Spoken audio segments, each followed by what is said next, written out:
Hi there, we are live and we are still on the road to the countdown to the Vinegar Syndrome halfway to Black Friday sale. But tonight we got a major announcement. Tonight we got something that can be a bit game changing. Now, if you're like me, and poor you, if you are, when it comes to looking at these sales and these films, you've probably been looking for a while. Maybe, hey, B Movie Archives, have you heard the announcement? You've made a list, you made two. You made 5 or 6 like me, and you reworked that list over and over again. Hey, Slack. Slack Stack. So, for those that haven't heard, I'll read it out. We'll talk about it because this this kind of changes some stuff. Hey, David, how's it going, man? I had my top 20. The split cover movie madness. I'm pretty sure that's Slaughterhouse. That looks like Slaughterhouse. I'm guessing that's Slaughterhouse. That's my guess. That's my guess for it. Because it seems like a door coming open type thing. I don't own Slaughterhouse, so that's actually not going to be like a huge thing for me. Uh, anyway, see if I can find it here. Oh my God, are we serious? So Vinegar Syndrome announced what VSA is. They've been talking about VSA for a while now. VSA, hashtag VSA, VSA. So we now know what VSA stands for. And that is Vinegar Syndrome Archives. Hey, Corey, how's it going, man? So VSA stands for Vinegar Syndrome Archives. What does that mean exactly? Well, it's a new sublabel the Vinegar Syndrome is doing. Not only is it a new sublabel, 1 and 2 of that sublabel, there's going to be 2,500 in each title that they release. This sublabel of Vinegar Syndrome Archives, I can't find the announcement right there, but I'm going to go by what I remember. Basically, it's going to be something like if a movie was going like straight to DVD, that type of thing, or straight to VHS. That's kind of what we're looking at. We're not looking at movies that were like theatrical films that we're going to look at. So that gets me kind of excited for the fact that we might see something like a hey Andy, like a Night Eyes or a Body Chemistry, two franchises that I actually really like, coming to Vinegar Syndrome. Now, there's more. Those are not. Hey, Indy, how's it going? This is the big news, hey? This new sublabel, those aren't the two titles. Maybe some shout on video. I'm not sure. We could. So VSA Indy is Vinegar Syndrome Archives. It's a new sublabel. It's going to have kind of like a almost like kind of a plasticky type like slipcover, a very unique type slipcover that it's going to have for their. I got to find that announcement, and basically, it's huge. It's huge to know that Vinegar Syndrome is doing something kind of like this big. Okay, here we go. VSA stands for Vinegar Syndrome Archive, and it's a new subline of random titles specifically intended to be sold to brick and mortar retailers and focus on films made during the golden age of direct-to-video sleaze, roughly the 80s to the mid-90s. Yeah, don't worry, I'll get there as well. Unlike our regular releases, these films will only be available through our online site and actual physical retail stores. No other online retailers will stock them. You're not going to get them on Amazon, no Barnes & Noble, nothing like that. Maybe in a Barnes & Noble store, I'm not sure. They haven't said what retailers. And each edition will be hand numbered, 2,500 units at a set price of $25 a release, and fitted into a specially designed, bottom-loading, VHS-inspired hard slipcase. So think about that for a second. You got a specially designed VHS hard slipcase. So the first two of those are coming out. Oh, nice! It's a great film. On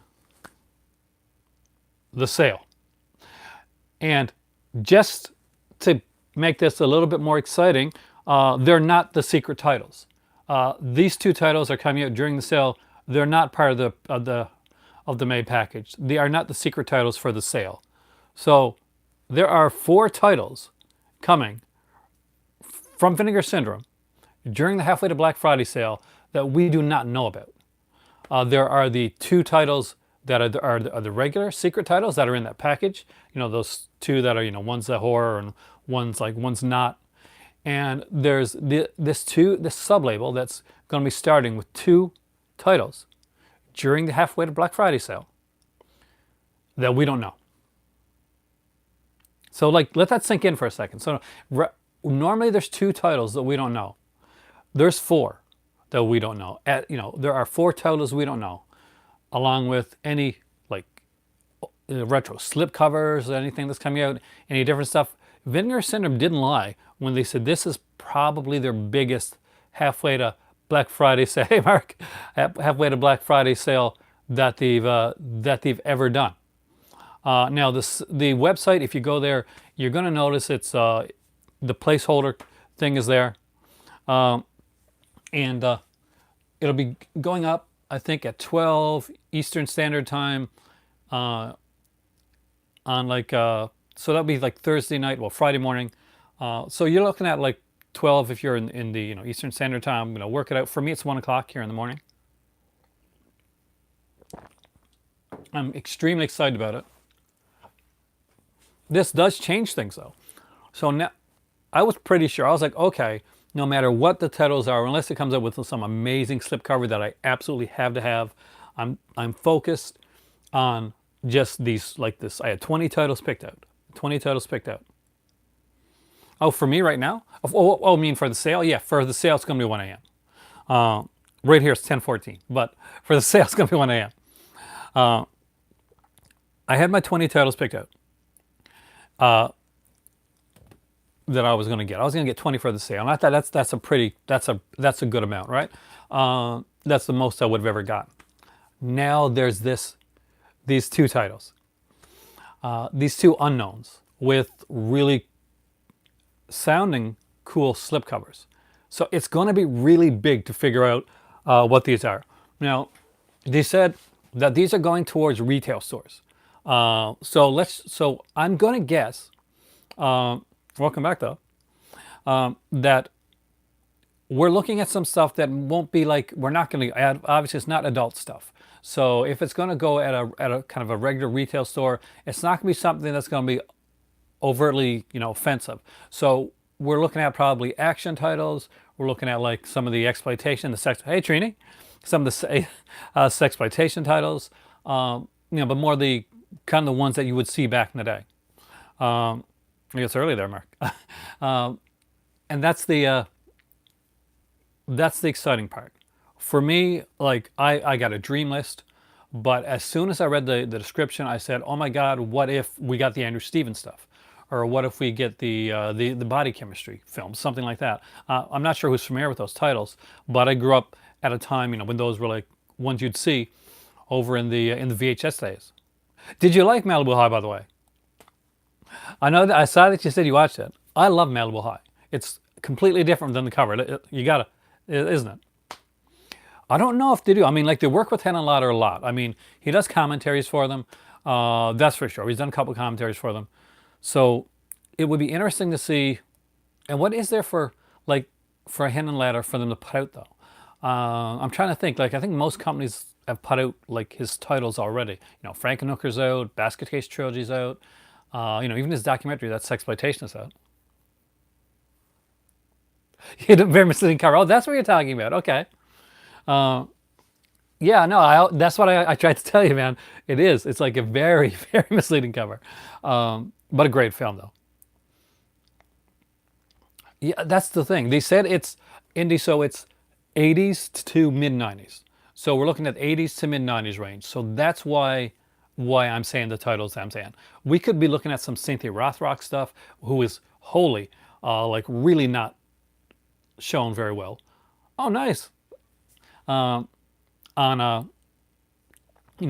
Blu-ray, definitely. Hey, and ready? Have you heard the Vinegar Syndrome news, man? We could be looking at stuff like the Cynthia Rothrock stuff. We haven't seen much her stuff on there. It was, but it's cool though. We could be looking at some of the Andrew Stevens titles. It is going to be, in my opinion, this is an awesome announcement. Oh, I'll say it again. I don't think that people are going to mind there. VSA, that kind of what they've been talking about, the VSA thing. And ready, that's Vinegar Syndrome Archives. It's a new sub-label. It's coming to Vinegar Syndrome. 2,500 hand numbered, like of each. They are going to drop the first two during the sale. Those aren't the mystery titles. These are two other mystery titles coming out during the sale. I'm just glad you liked it. It's a favorite of mine, actually. Malibu High is. So there's 4 titles in ready. Absurd is fun. It's slower moving, but it's fun. Hey Ryan, welcome. Welcome out to the movie club. Do I have? And I have no idea, because you're looking at such a high range of like because movies that didn't go to theater, movies that were straight to kind of like DVD. What's another I recommend? I'll give you a recommendation. Actually, I'm going to do some recommendations on here tonight. Like I did last time, I took all my Vinegar Syndrome titles over here. So about the secret titles. But the thing is, like, now you've got the bundle, but now there's 2 more secret titles outside of that bundle. And I think they let their the regular subscribers know this, because of the fact that they wanted them, not to get upset. Okay, like, this is a new sub-label. This isn't included. Oh, Incubus, I would definitely recommend. This is not something that is included with the May package. This is completely different. Death Machine is a riot. It's a fun, like, action film, and I really enjoy it. I did make a couple decisions last night on titles, and I'm glad I did, because I didn't realize that they were going to like shut so soon in the day for the website. So I got a bunch of them like written down that I wanted to get. Now here's one that I'm looking at, like strongly looking at. But and that is one called Blue Vengeance. I think it's called Blue Vengeance. Oh, Incubus is fantastic. One thing that I'll say about Incubus is, like, John Hoff did the movie Incubus, Naked, a long time ago. It's a Mike Leaf. Yeah, it's like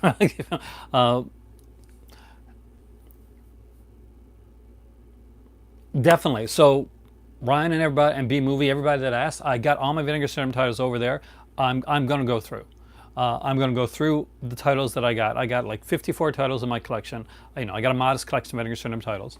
But I'm going to go through them, give you some recommendations based, and we'll look at each one basically saying, okay, it's this type of film. If you have any questions about the features, about the film itself, I'll be able to answer that for you. Some that I'm looking at right now, I'm looking at Blue Vengeance. I think it's called Blue Vengeance. Something like that. It's a serial killer one. It's got a second movie on it, like a sci-fi type film that I'm actually very, very curious about. Is it called Blue Vengeance? You get there though. That's the thing. It takes a while, and but I've seen, like, I was online and I saw this guy, and he had like pretty much all of them, and he had them listed like in order. Like, didn't matter if it's Blu-ray or DVD. Let's see, Vinegar Syndrome Trini is not making it easy for me right now, because with this new announcement, I've got a certain budget that I have to adhere to, and I was going to go over the budget by probably by like $20 to get to round it to 20 titles. That's what I wanted. I wanted like to get around 20 titles. I wanted to have a really good like unboxing on my channel here, and to talk to you guys about some different titles and some different genres that maybe we haven't explored a lot before. But this is a bit of a game changer.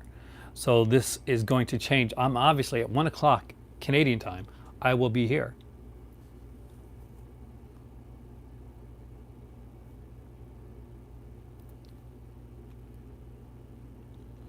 I don't think Blue Vengeance is one of the AGFA ones. Yeah, I remember it had like this odd cover, and it's the reason I didn't pick it up first. It had like this kind of like this reddish cover with this. I looked like a snapshot with this guy. Basically, the film's about And I probably got the title completely wrong, so I do apologize ahead of time. I'll do that all the time, by the way.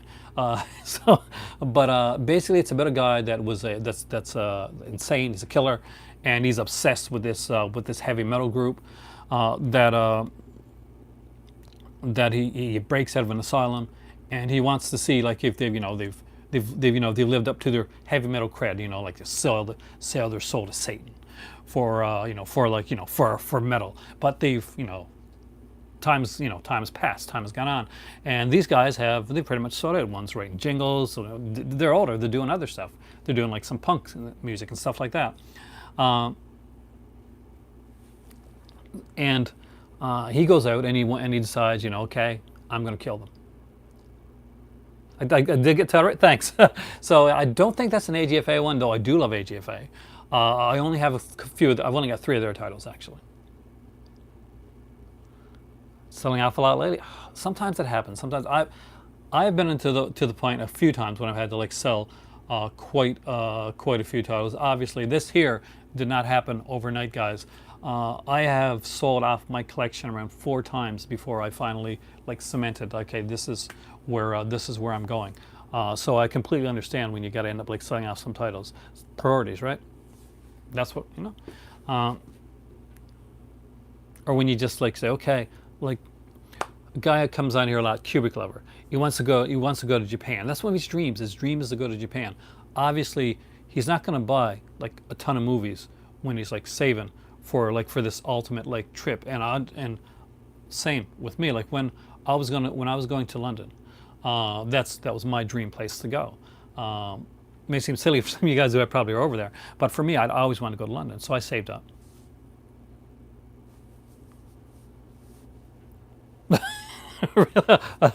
That's it. Yeah, say like I don't look so. Yeah. You think my titles are there?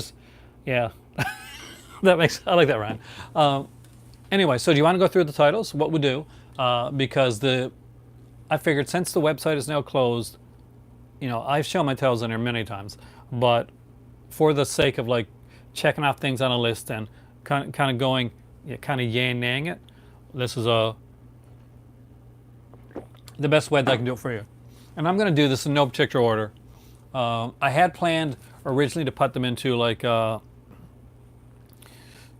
horror and sci-fi and like action, that type of thing.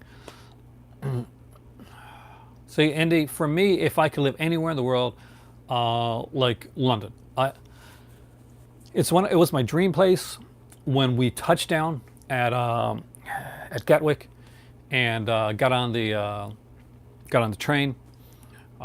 Just walking in, I knew London was my place, and I felt completely at home. And the entire time I was there, I felt like I belonged. It felt like, okay, this is the place I should be. So maybe one of these days. Poland or Belgium? I've never been there. Actually, that's fantastic. I would like. Ready for some? Ready for some titles? I'll go through these fairly quickly. If I get a title there, it looks like something you're interested in, stop me.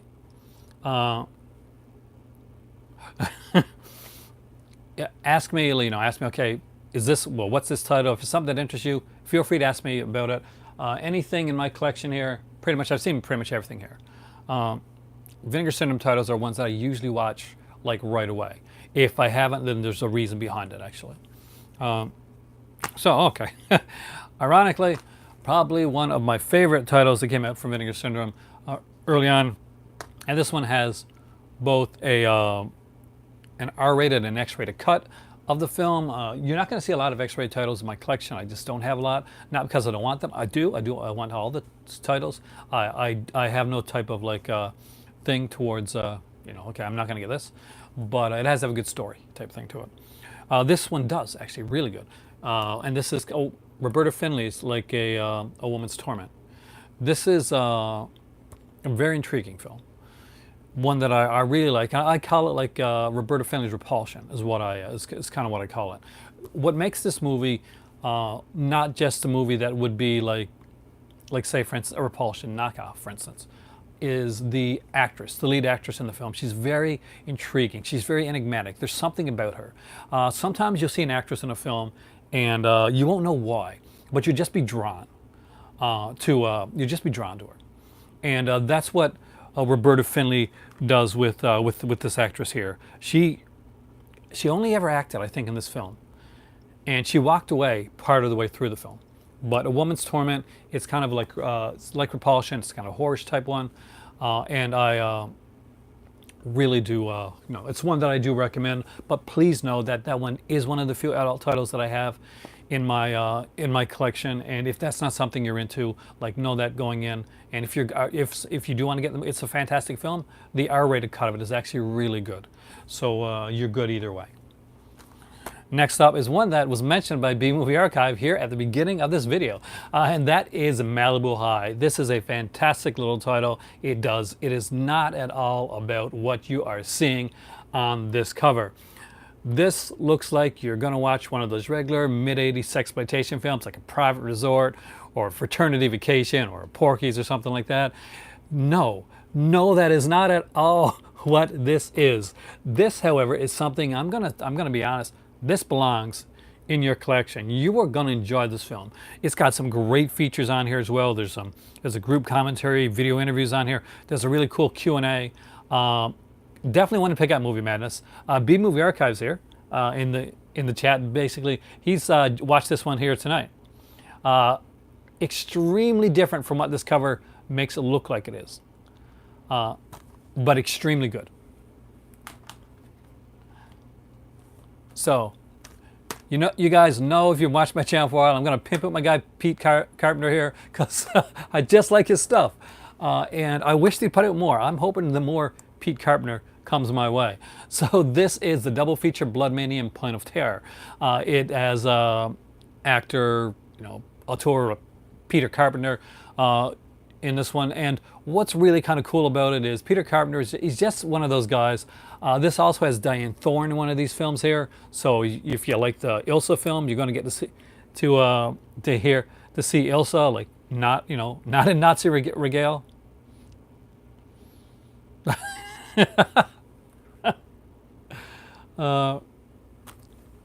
Somebody's seen the films.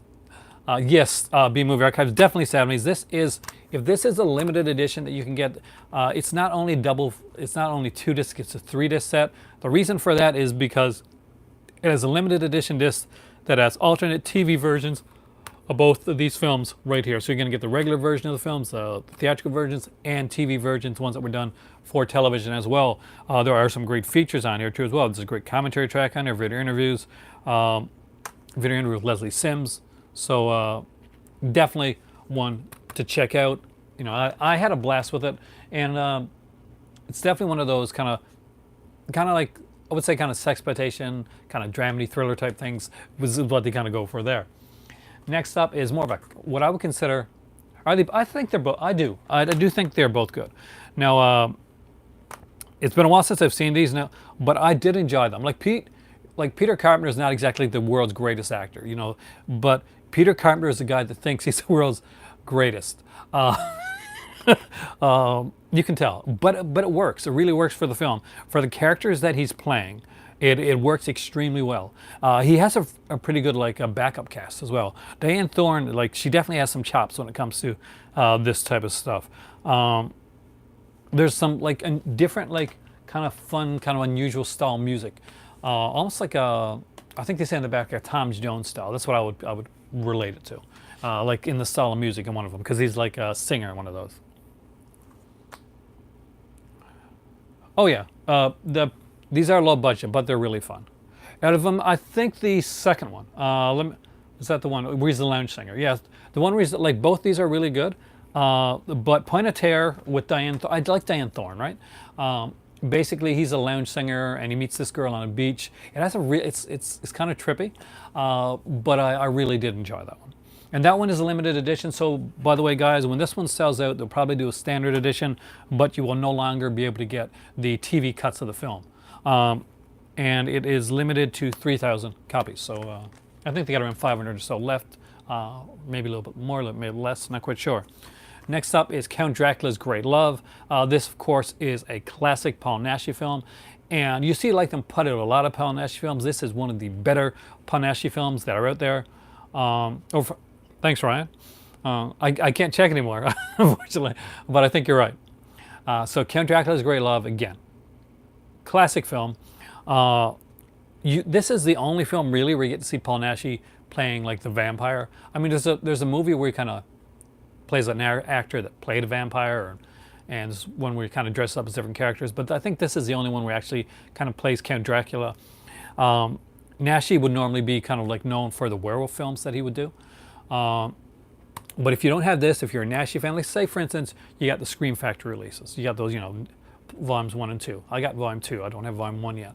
But this is a really cool one. Again, there's a commentary track on here as well. New video interview. If you can ever find it, the man who saw Frankenstein Cries, a documentary like about Paul Naschy, it is fantastic. Next up, we got some super low budget stuff. This one you're either going to love or you're going to hate. There's usually no two ways about it. If you're a Mystery Science Theater lover, you probably, maybe you got this one already, but this is Rick Sloane's Hobgoblins. Now, Hobgoblins is the highest budget Rick Sloane film that is out in the Vinegar Syndrome library. There's another one, which I have on my short list to get, which is Blood Theater and Visitants. And I will tell you right now exactly why I want Blood Theater and Visitants. 2 words, Mary Warnov. I really enjoy Mary Warnov as an actress. Everything that she's in. I want everything that she does. I got Sugar Cookies on my list because Lynn Lowry, and I didn't even realize that Mary Warnov was also in Sugar Cookies. So that went high up on my list after that.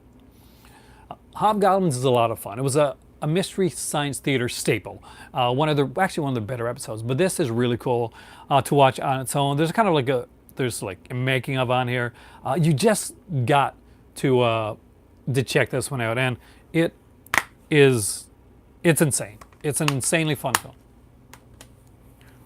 Next up is one that I've mentioned on here. Some people love this one, some people hate this one.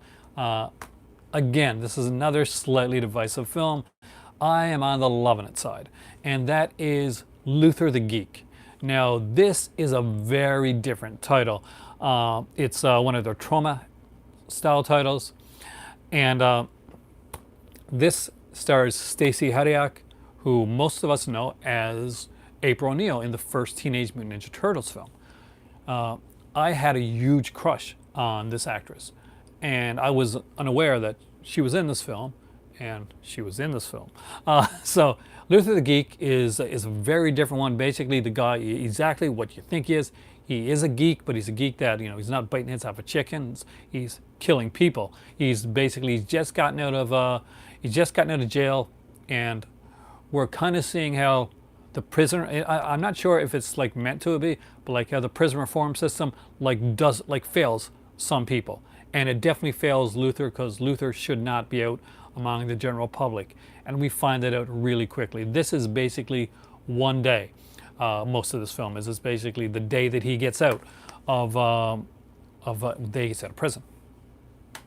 All of it happens within that 1 day period. Next up is a classic, and if you are a Shudder fan, if you are a fan of Joe Bob Briggs and Monster Vision and The Last Drive-In, then you probably got this. But if you don't, you're probably going to add this to your collection right now, and that is Ice Cream Man. Now, Ice Cream Man is a movie, it's a horror comedy done starring Clint Howard, who is perfect for this type of role. He's just got that weird, unusual, quirky look. It kind of makes you wonder why they didn't put Clint Howard front, kind of face first into a franchise already. This could have easily been a franchise. They could have easily done a few. If there's 2 dentist movies are out there, there can at least be 2 Ice Cream Man films. I'd have a lot of fun with that. This is really fun. But why I mentioned Joe Bob Briggs is because we do have the Ice Cream Man Monster Vision Summer School Edition with Joe Bob Briggs and Clint Howard included on this right here.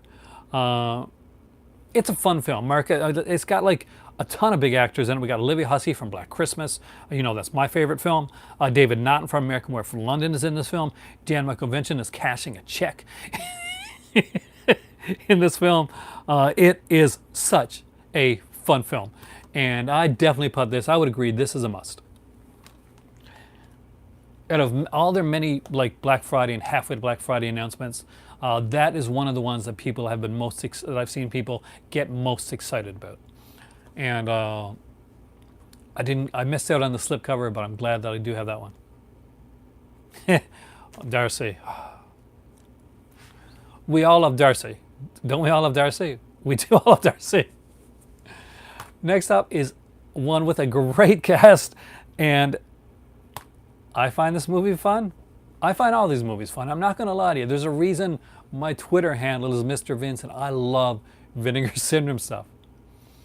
And this is right here, Evils in the Night. I got this originally because one, it's a science fiction kind of movie with the Millennium Falcon on the cover of it. Two, it has Neville Brand, who's one of my favorite character actors.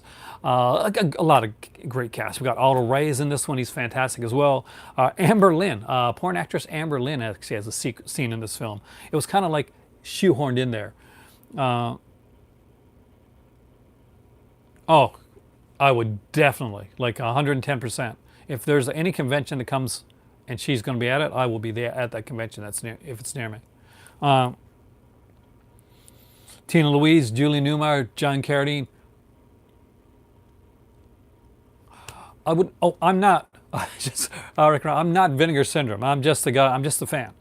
My channel does primarily talks a lot about Vinegar Syndrome. So I wouldn't know.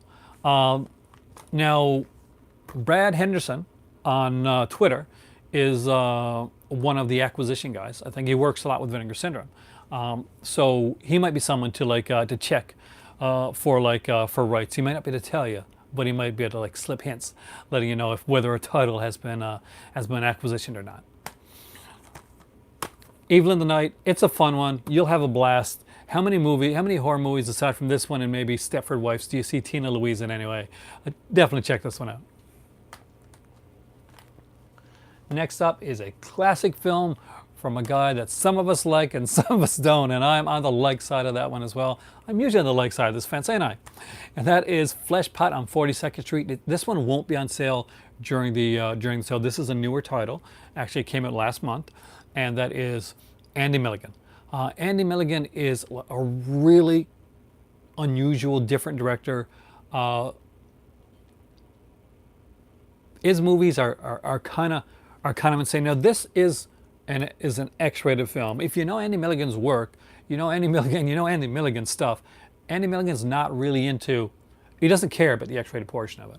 So although there are sequences in it, you can tell it's not his focus. Like that's not his focus for this film. The characters' interaction is his focus. The dialogue is his focus on this film. When I think about this movie and I think about the actors and the characters that are in this one, do you remember a movie called Angel? It came out like years ago. They did 3 sequels to it, like Avenging Angel, Angel 3, and then they did Angel 4, like a little bit later on, with Ken Schreiner actually from General Hospital. Anyway, so this, there's no like action-y sequence from Angel. There's no serial killer or action fighting from there. But remember the family around Angel. Basically, there was like all these different there was like the Rory Calhoun guy, and there was like the different like the streetwalkers and all that different type of stuff. This has a real feel to it, like a raw feel. And when they're talking, it doesn't sound like or seem like they're reading off of a script. It seems like you just walked in on a conversation and 2 people are talking. That can either be extremely like interesting to you, or you might find it a bit boring at times. I'm not going to lie to you. But I found it like really well done. There's a couple twists in it that I did not expect in the film. One kind of tears your heart out, but it's a really well done film. If you're into film, if like you're looking into like into like writing films or directing, that type of thing, I do recommend it because I do think that it has a really good cinema style to it. Jake, nice. My better half, actually, she loves that show. I got a couple seasons here for her. Next up is Wacko. This is by Graydon Clark, and this is a horror comedy. It is kind of in the line of movies like Student Bodies, or something. You mean Fleshpot? There's, I don't. The thing is, if there's a couple sequences in it, like there's two or three like explicit scenes. There is no like R-rated cut like on like some of these. So I will tell you that right now, But to be totally honest with you, the explicit sequences in the film didn't stick with me. Like there's a sequence near the beginning of the film where she's with this, she's with this guy for money, and then there's a sequence later on in the film where she kind of has to go back to this guy's place, and she's kind of sketchy on it. And I think there's a scene with this guy that she falls in love with. So I can think of three. If there's more, I don't really remember it. It seems like I'm remembering. I'm like forgetting one. Three or four, maybe. But they don't take up a large portion of the film, to be completely honest with you. So hopefully that helps out. Focus on the story more. That's what it's about. If somebody gets Fleshpot on 42nd Street and they get it because it's an X-rated film, they're going to be disappointed, I think. If they get it because they want it for the story aspect of it and they want it for the characters and the writing and the dialogue, yeah, then they're going to be happy with it. Wacko. So this is okay. It's not my favorite. It's not my least favorite. Good friend Brian from Just the Disc podcast, this is one that he stands behind, and Brian knows his stuff. It took me a couple watches to get into this one. Oh, Tarantino, I'm sure Tarantino liked it. It's just got, Tarantino's got one thing, love or hate Tarantino, he's got an ear for dialogue. There's a reason we remember certain monologues from certain Tarantino films. There's a reason when you think about Reservoir Dogs, you remember the opening scene. Not because of anything's going on. You remember the tip scene. Everybody remembers that, right? But Andy Milligan has an eye for dialogue, in my opinion. That's the thing. Wacko, definitely. It's got a great cast. It's a fun little film. Depends on your sense of humor, like how much you're gonna like this one. For me, it took a couple watches to actually get into the film. I was iffy on it at first, and I do think it's because that I was watching it for a podcast, and not just for enjoyment at the time, but I listened to the commentary. And the commentary is dry, like really dry. Like I do not recommend the commentary. Listen to the commentary in this one. Graydon Clark has done some great commentaries. This isn't one of them. There's a couple of like neat sequences in it, but it's a pretty dry commentary. But Wacko, it's a fun title, and if nothing else, get it for Joe Don Baker and Andrew Dice Clay. Next up is a Graydon Clark movie that I can wholeheartedly recommend because it is weird, it is different, it is definitely my style, and that is Uninvited. Now, Uninvited looks like a killer cat movie. And it kind of is, sort of, but it's sort of not. You got to see it to find out. Now, like all the other Graydon Clark movies, again, you're going to get a pretty good cast in here. And not as star-studded a cast as in Wacko, but this is just, for me, it's more of a fun film. It's set like largely like there's no opening sequences, but a large portion of it is set on this yacht, giving you kind of like a dead calm type of feel to it. A dead calm if like instead of the killer, you had this creature. I don't want to give it away. I really don't. It's easy. It would be easy for me to give this away, but give away the ending. I don't want to do that. Delia. I love Delia. You know I love Delia Eyes movie archives. You're making fun of me now. But no, this is better than Delia Eyes.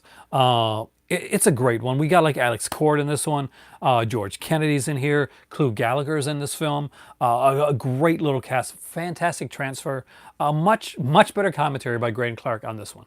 And We also get that darn mutant cat interview with the cinematographer Nicholas von Sternberg, who works with a lot with Graham Clark on a lot of his films, most of his films actually. And there's actually an alternate international edit of the film that runs 93 minutes long. So you're going to get 2 cuts of the film on here as well. You're preaching to the choir, Fat Man. That is my favorite. This is my favorite company. Next up is, yeah, see, that's the thing. I like the commentary on Uninvited. I'm not sure if you listen to the commentary at Indie on Wacko, but although I did grow to like Wacko, I can't get behind that commentary. I really can't get through it. That's the only Graham Clark commentary that I really can't get. And it makes me feel that this was a movie that he was, doing for the cash. Which is basically exploitation movies. That's what you do. It's a fun film, and it's one of those where you're going to see certain jokes that after a couple watchings you're going to be watching for, and that's always a good thing with comedy. You want to be watching for certain things. There's a running joke with Jordan Baker. It's weird and crazy. Nicholas von Sternberg. Nicholas von Sternberg is the cinematographer. He's a cinematographer for a lot of like Uninvited films. I'm sorry, for a lot of like Graham Clark films. I don't think they talked to him on Wacko. Do they? Yeah, they do. They actually do an interview with him on Wacko as well. I remember the one on Uninvited more for some reason. You probably like shot him at the same time. Next up is probably one of the only adult titles in my collection at this point anyway. And that is the Ginger Lynn-led Trashy Lady with Harry Reams, right? Yeah, Harry Reams, Herschel Savage, Amber Lynn. Oh no, not Joseph von Sternberg. That's a totally different guy. B-movie. You're in Criterion Archives now. I do have The Suckling actually.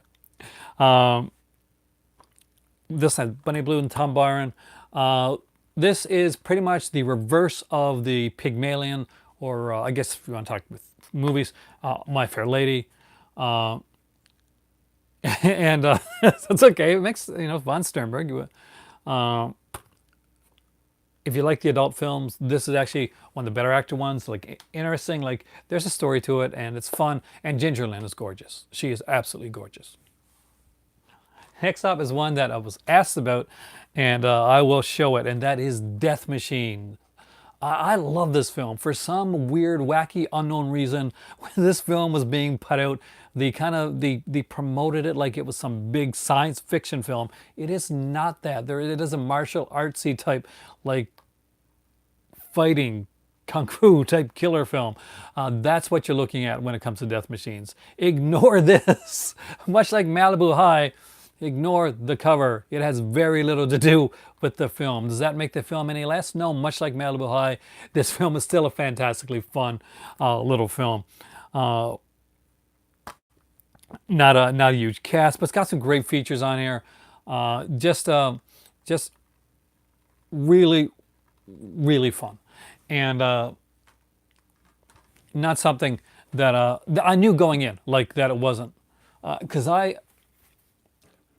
I've seen Death Machines before. So when I saw the sci-fi thing, I was like, what the hell are they talking about? That's not Death Machines. Well, yeah, the Afro will stand out. It could be worse. You gotta look I remember the white guy Afro back in the day. That really made stand out. Next up is one that I'm going to show you. Hey, Jimbo. This one is unfortunately not available anymore, so I'm not going to spend a lot of time on it. And that's Richard Casey's Hellbent. Really great title.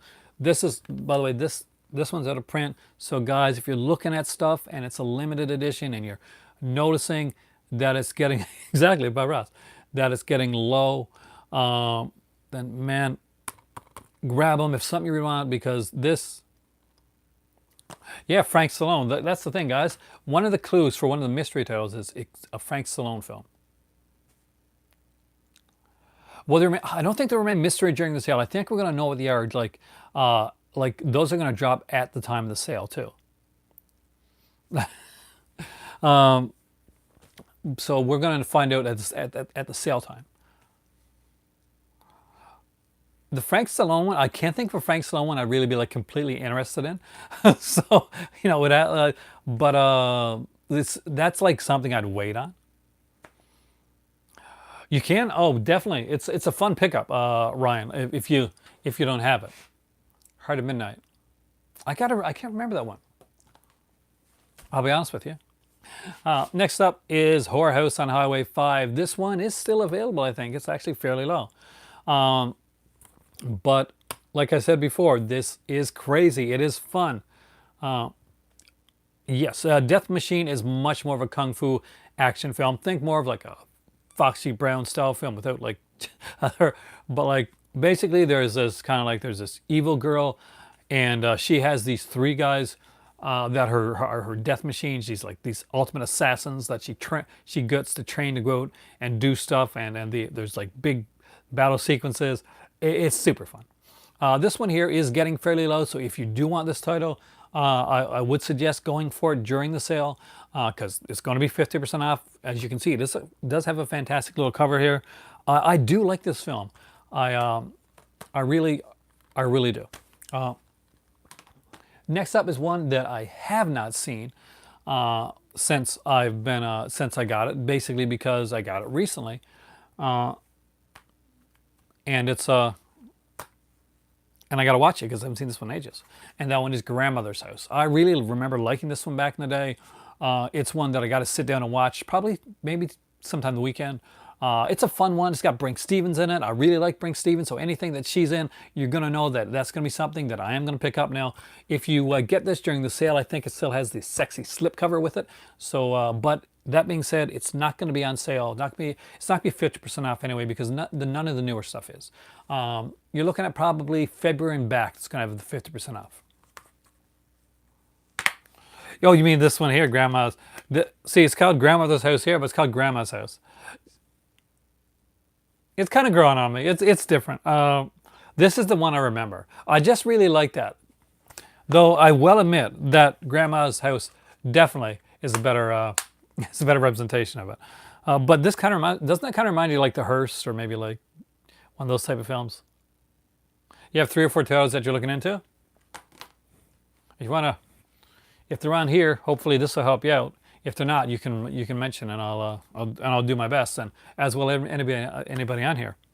Next up is one you guys like, and that is one. It's a super crazy film that they put out with Michael Gingold as the creature. Yes, the guy from Rue Morgue and Fangoria, playing the creature in this one. And that is The Suckling. This is super crazy film. Hey Kubrick, welcome, dude. I actually mentioned you earlier on.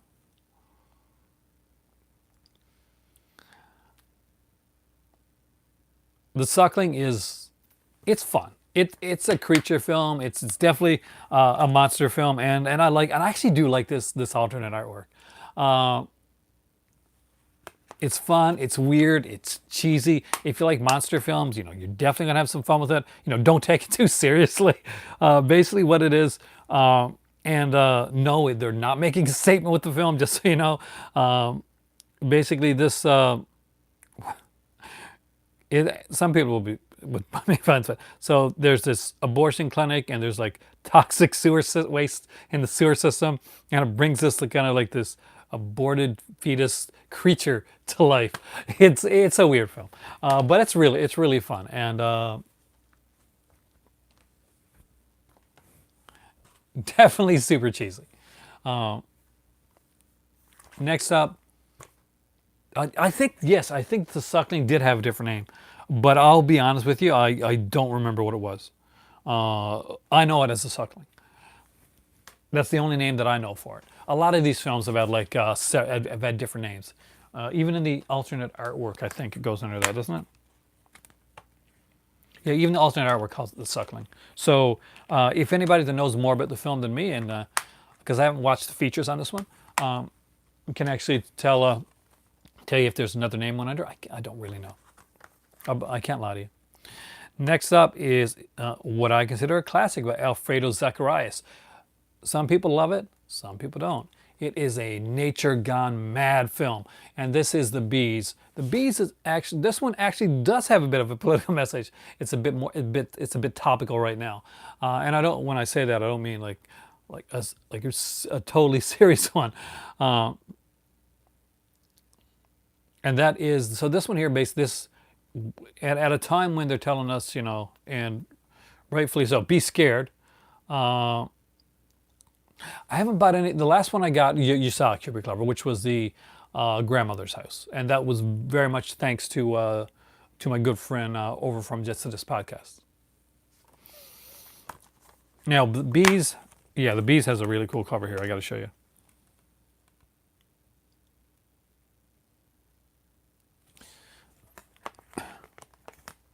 One, climate change is real, and it's scary. Scarier than anything I can tell you in any of these films.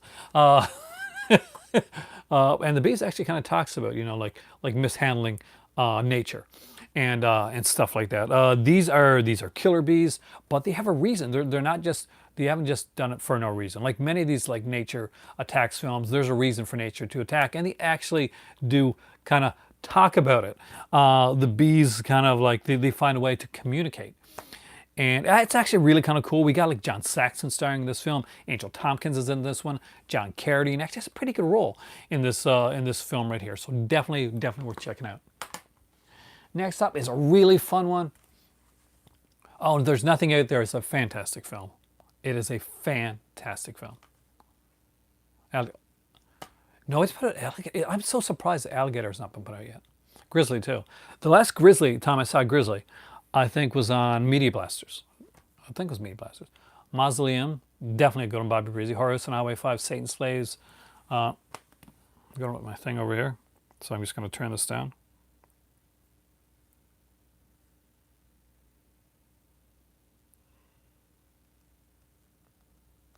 Let's just see.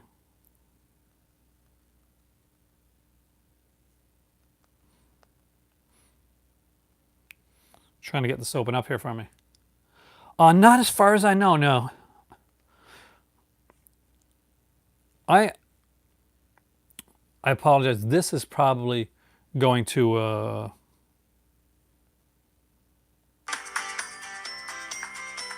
what the?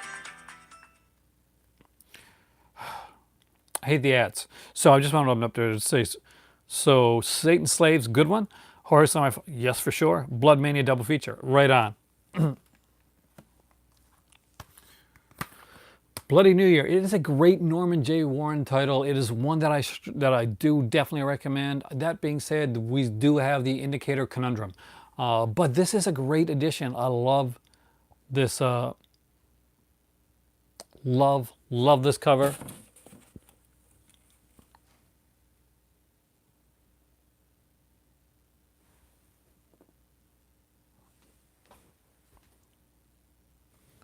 All Air and Stuff and Street Trash, both fantastic films.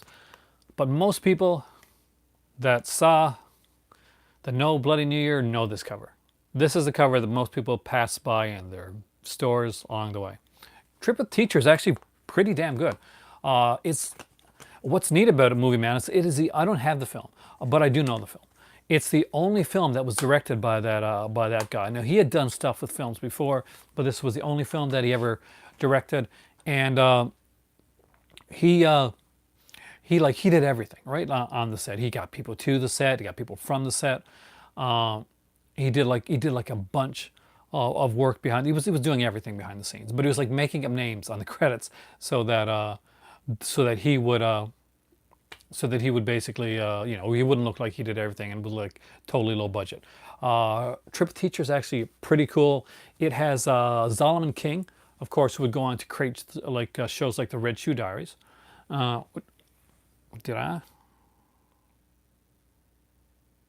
Oh, 88 Films. Thank you. I totally forgot. I forgot they put that out. Or they're putting. Did they put it out or are they putting it out? But I do. That is a film that I really did enjoy back then. It was Trip with Teacher. I got that somewhere on like one of my drive-in classics ones. But I definitely need to upgrade that one. I think it's Earl Barton that directed it. Street. It's been a long time since I've seen Street Trash. Did you like it? The telephone book, Michael, has been on my list for like a long time. I'm still not sure if I'm going to be able to get it this time. Everybody tells me I need to own the telephone book. It's something that has to be in my collection. And I keep going through and like, I need this one, I need this one, I need this one. But I definitely want the telephone book. I've seen the movie like a long time ago, but I want to own it in my collection because it is a good film. You hated Street Trash? It's not for everybody. It's a different film. So next up is one of the other ones that I haven't got a chance to check out yet because I remember Scorpion. You're right, actually, Scorpion did put that out. That was a while back, right? Or was that recent? I don't keep up with Scorpion's releases, unfortunately, because I don't get a lot of them around here. This is one I got to watch, but my better half wants to watch this one with me, so I can't watch this one without her. And that is the Battle for the Planet and Mutant War. So that's like, these are actually films that go together. They're actually a double feature. And they're one of those rare double features where the films actually, have to do with one another. Fun little film. They're both by Brett Piper. Some great, easy, like, Evil Knight. Oh, that's an excellent little film. Cheesy, there's a ton of big actors in it. The actually, you get like Neville Brand, you get Tina Louise. It's a weird little film, but I really liked it. But this one here, guys, you've seen it, Movie Madness. I haven't got a chance to watch it. My better half's been working a lot, and basically she gets home sometimes she's tired and stuff like that. But we want to watch this one together. So that's why I haven't watched that one yet. Dominique. I talked about this one before. It is a slower, kind of a potboiler. It's a Southern Gothic style one. Like, what's going on? Can we trust this person? Can we not trust this person? I really, really like this film. This is not going to be part of the sale, so I'm not going to belabor it too much. I don't think at least it's going to be part of the sale. Oh, I got Evils of the Night. I really enjoyed that one. Yeah, Amber Lynn. Actually, Amber Lynn was put in the film later on because they needed like kind of a love scene, like a nude sequence, into the in the film, and Amber Lynn is in that scene.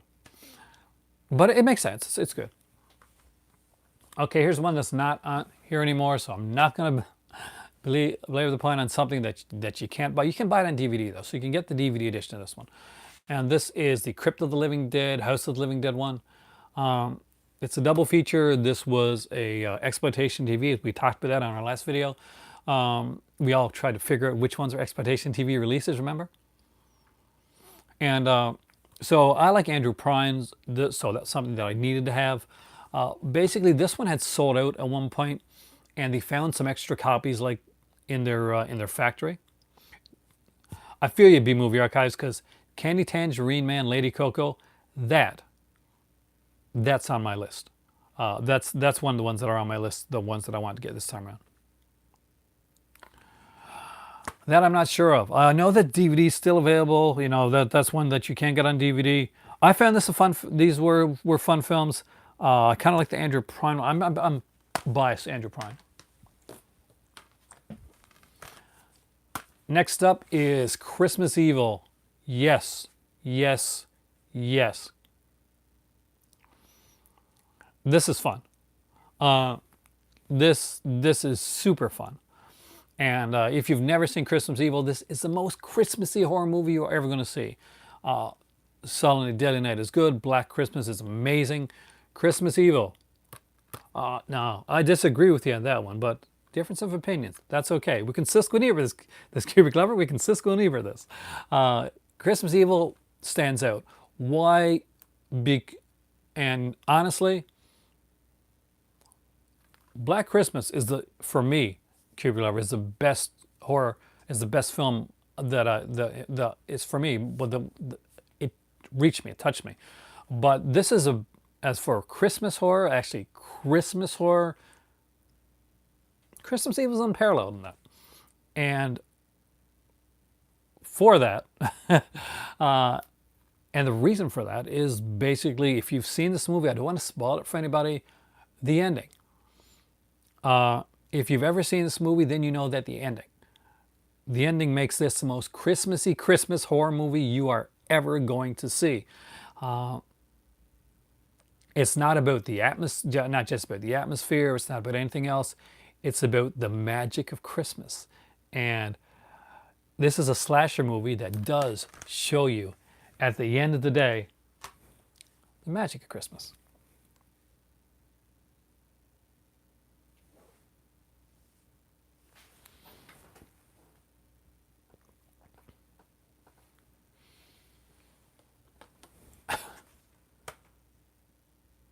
Oh, Christmas Evil. Like, I love all Christmas horror films.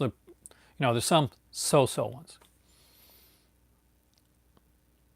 Give it another shot. Like, it's one of those, it does, it's not a fast moving movie. It definitely is a leisurely paced film, but it pays off in the ending. I understand, I completely understand where Brian's coming from.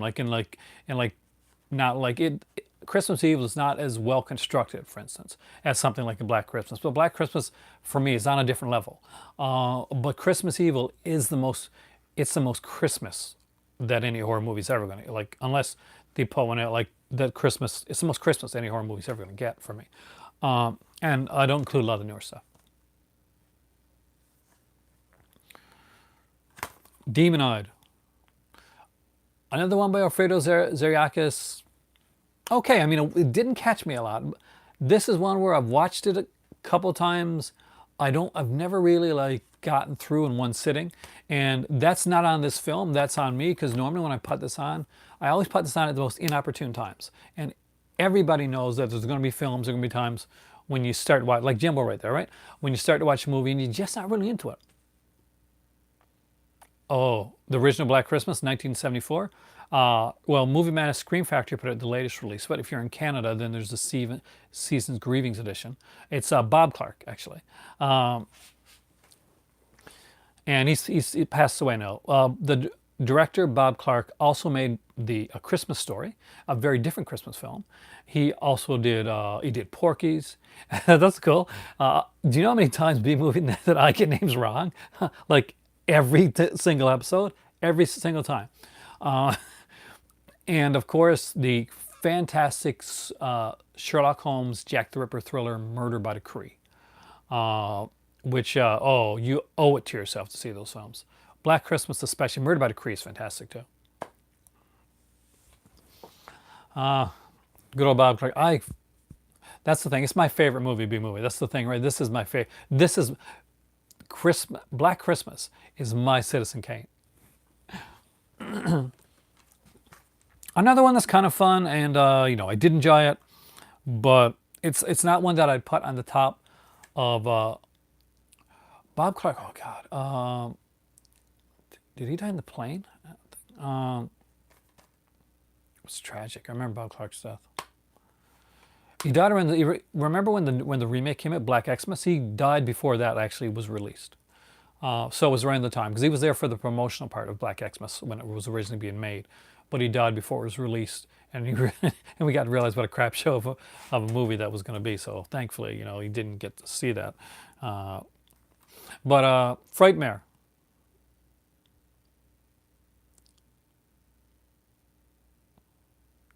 I don't either. I'm just like stalling because I don't remember. I just remember that was around the time that just before Black Xmas got released.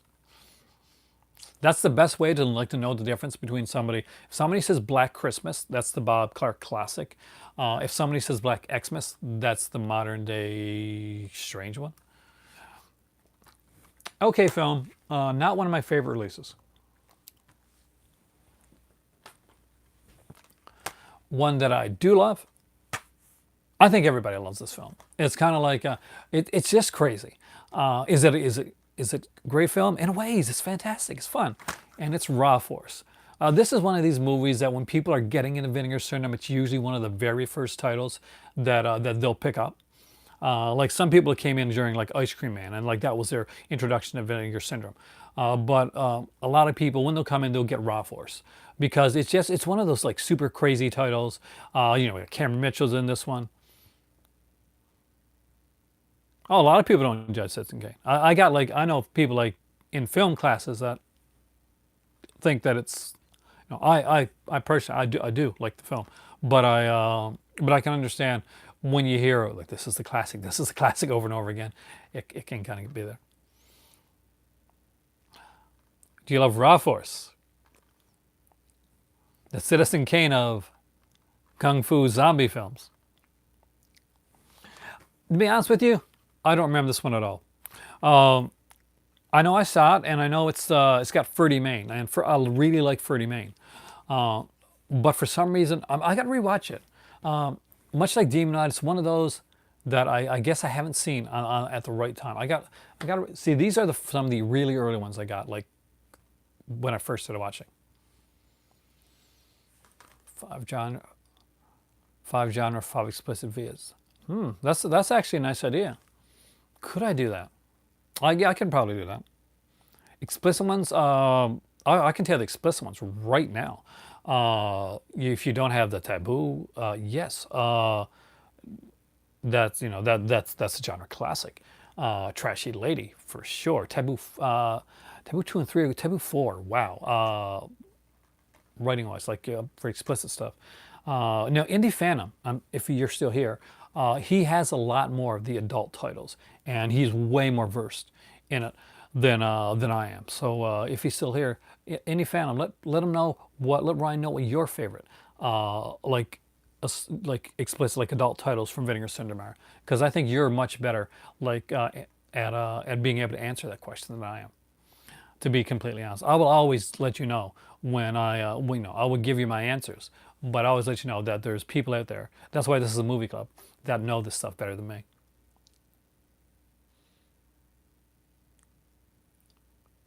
Yes, B movie archives, they were known very much for being the criterion of the adult cinema. Um, there were companies that were kind of known for putting out adult movies before, companies like Alpha Blue and stuff like that. But yes, Vinegar Syndrome does have like actually a fair size catalog of usually 70s to early to mid 80s adult cinema that they put out. Now, the difference between the adult films that they put out, oh, Candy Goes to Hollywood was a great one. And that's the one of the Blu-rays too.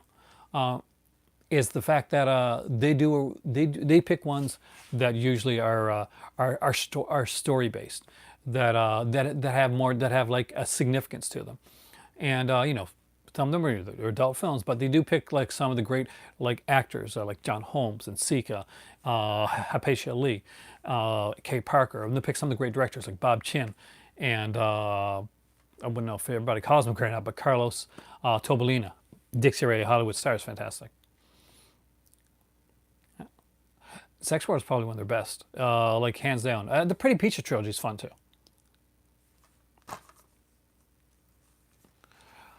Ice Cream Man's a fun film, Kubrick lover. So if you've been watching Shudder, if you've been watching like The Last Drive-In with Joe Bob Briggs, you're gonna want Ice Cream Man.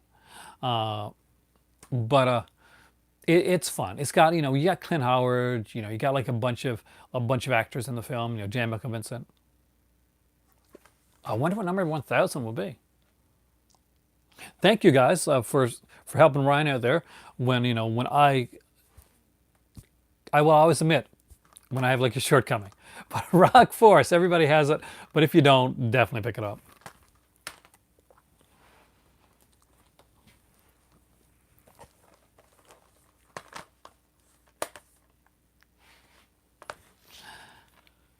Nightmare Weekend. Some people hate this film, but again, I kind of love this film. It is crazy. It has Dylan Metcalf from the original Pet Cemetery, and of course from that TV series. It was the Time Tracks, I think it was called, that he did.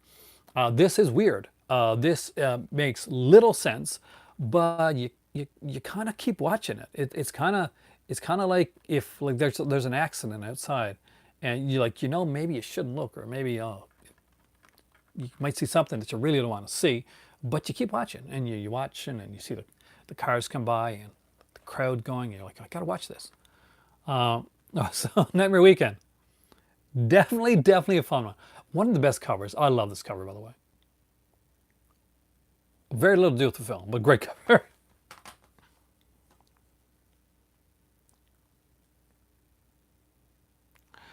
Cubic Lever, I would recommend, like, if you like any of the adult stuff, Sex World definitely is one of the better ones. It is considered, it's one of the higher budget ones too. It is one of the high budget adult films of its era. That's what it's kind of known for. Just to let you know. But then again, it won't be for everybody. That's the thing. Next up is Massage Parlor Murders. This one doesn't get enough love. I did really like this film. It's super fun. Really enjoyed the way this one was done. I love the scenes of New York. And it's like in circa 1970s New York. And it's fantastic to see. I personally actually really enjoyed this one. Well, of course it's going to be dated. It's it's the 70s, but it does stand the test of time. Like a lot of the movies are going to be dated because of the time they're in.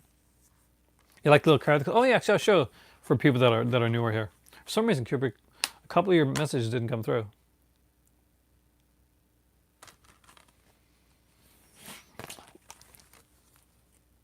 So on the inside they got kind of like a shot card. I think it's got what they call these basically. Little card here, and there's a booklet with the film as well. So it's a good one. It's a DVD Blu-ray combo pack. If you don't have it, this is going to be one of the cheaper ones to pick up. And as far as I know, you can still get the DVD and the card within this with this title, and this Massage Parlor Murders. Definitely pick up. Next up is Ted V. Michaels, The Doll Squad, Mission Kill Fast. Love these two films. Super cheesy. Super fun. If you like, if you got a passing interest in Charlie's Angels, you're probably going to enjoy this. Probably some of Ted V. Michaels' better work. It's kind of neat, eh? You don't get a lot of releases. There's a few releases that they put out that have had like booklets or stuff like that in there, and it seems like kind of a special thing when they actually do it.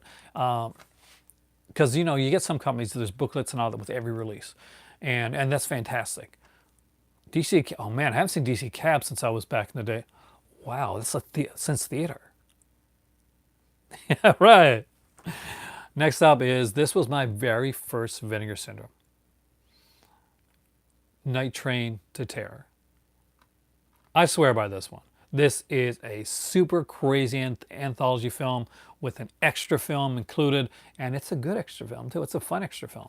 One that I really enjoy, but it's weird. It is so weird. This movie's weird anyway. Everybody's got something to do. Everybody but you. Come on and dance with me, dance with me.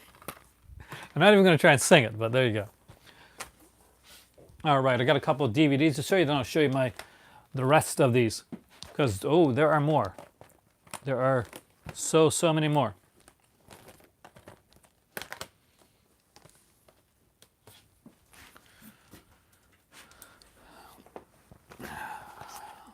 My favorite so far of the only one I got, but definitely the one I wanted first of the drive-in collection, because they do have a really good drive-in collection series of films. Tummy, well, around 73 minutes. So basically what we're talking about tonight, I'm going through all my Vinegar Syndrome stuff because the website is closed down right now. The Vinegar Syndrome archive sub-label has been announced, so we're getting 4 mystery titles. Oh, Indy, have a great evening there, man. Thank you so much for coming in, and thank you for helping out. One of these days, hopefully I'll get to visit the area that you're in right now, because that's one place I really want to go.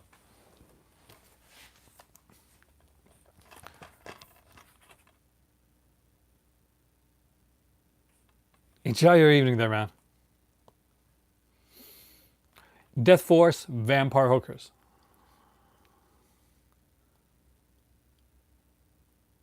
Yeah, I don't hear a lot about that one. I don't know that one actually, Jimbo, to be totally honest with you. So if you have like, that's the thing. There's a lot of these titles that I'm not, that ones that I wouldn't know. And definitely jump in on stuff that you don't see me like mentioning or stuff that you think that should be mentioned because there's a lot of titles I don't have, right? This is a really fun one.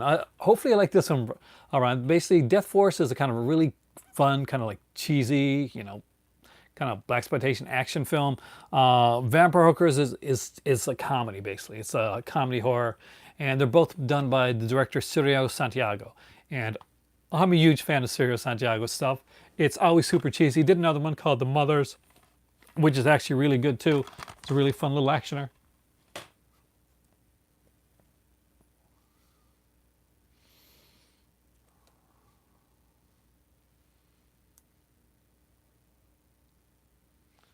There's a few actually. There's now, yeah, with the drive-in ones. They were the first like label that they did, right?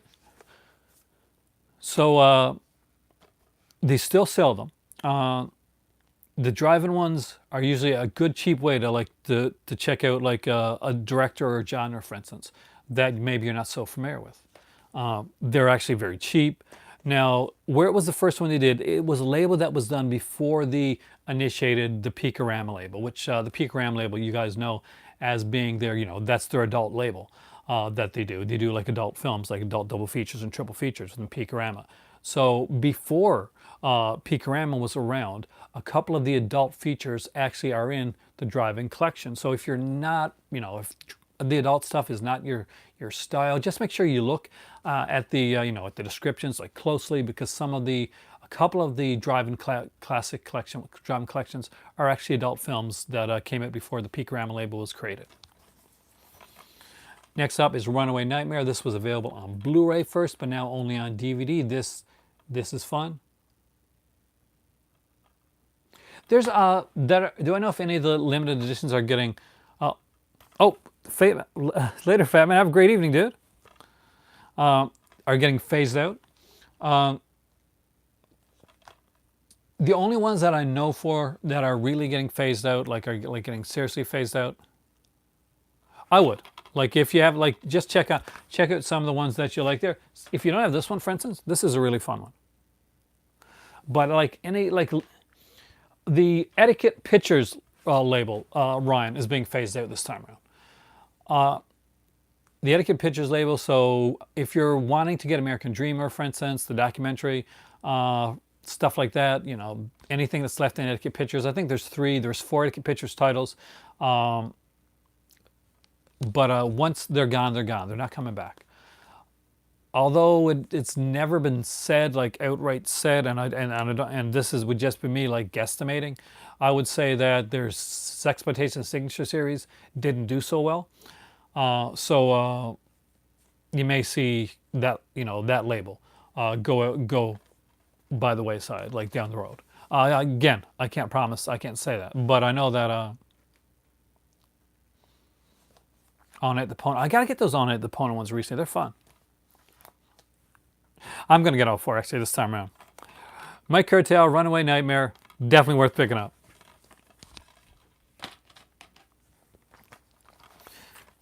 Cutthroats, this is no longer available on DVD, but don't worry, it is available as part of the ones on Volume 4 of the 5 films, 5 year sets. I actually really like this one. It's kind of a Nazi exploitation thing.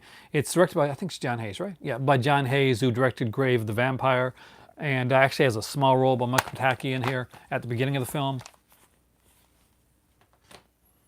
I personally enjoyed it.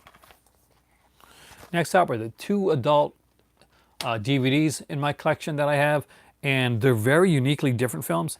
One,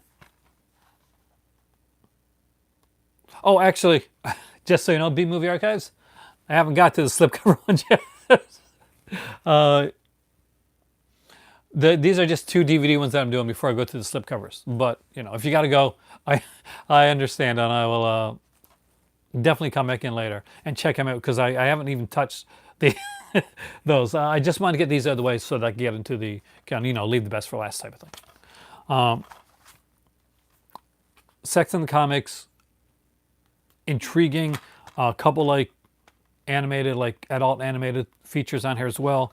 And of course, Dracula Sucks with Jamie Gillis. I like Jamie Gillis.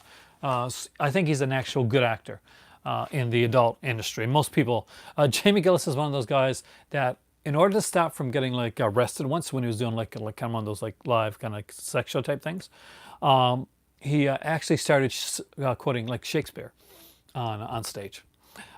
Just a little kind of fun little note there. So next up is another one, much along the lines of Dominique, that I think is actually a really fun film that that people pass on because it is like a bit of a slower burn, and it's different. It's definitely a different film, and that's John Savage and Southern, and that is The Killing Kind. So I thought this had a much more clever cover than I initially realized when I first saw it. I'm actually gonna put that up there so you can actually get to see it. Yeah, and actually, Jim, well, there's actually, I think, two editions of the film, two different ones of the film on there.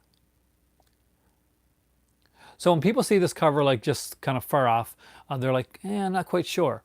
But actually, as you look at the cover and you see actually how much work is put in to the way that's done, it's actually a pretty awesome looking cover. And I do like the back of it here. Killing Kind, it's a really good release. Strongly underrated.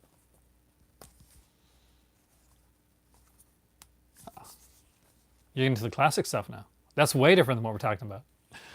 Next up is The Undertaker. Again, this is one of their first slipcovers he ever made. It's a Joe Spinell film. It is a classic in my opinion. If you got Maniac, this should be right alongside it. The Undertaker is a really fun, really good, really kind of an intense type of film. And I would strongly recommend that one. Next up is another one with Mike Curtel, not directing it, but Mike Curtel actually is acting and like one of the producers in this one, and that is Pets. I really like this film. Some people just don't get, I guess, don't get it, don't like it, whatever. But I really enjoy this one. I think the slipcover's gone now, but this was one of my favorite slipcovers that they ever put out.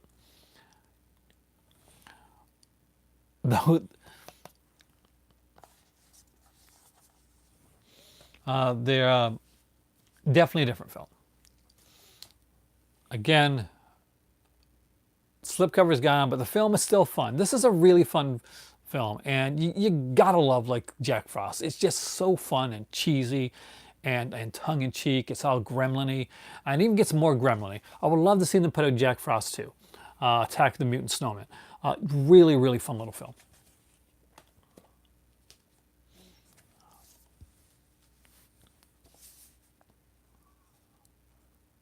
Not directed by the same guy who did Maniac. It was, it's by the, it stars the same actor, Joe Spinell. And it's, if anything, I would say it's a spiritual successor to Maniac. It's not, it's not the same director. Much different. Like William Lustig did Maniac. Not, he didn't do The Undertaker. And The Undertaker was put out by Code Red before under another name, I think. But it's a very different cut of the film, and it doesn't represent what the film should be.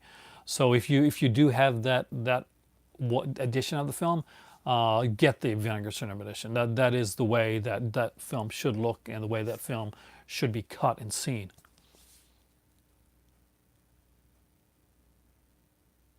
See, I liked him. I thought he did a good job. Like he definitely took it to heart. Now this one, guys, is getting really low. So the last time I checked, this is one of the lowest actually when it comes to slipcovers. And if it's one you're interested in, it's Ted V. Michael's The Corpse Grinders. So this, as far as I know, the last time I checked, this still had some slipcovers available. But if you want to get this one with the slipcover, get it during the sale, because I don't think you will afterwards. I think it was like 50 or so left when I last checked this one here on the website. Obviously, I can't check anymore now, so I can't, qualify it. Next up is Sweet Sweetback's Badass Song, which is a fantastic. This is the genesis of blaxploitation. It's more of an artsy blaxploitation, than for sure.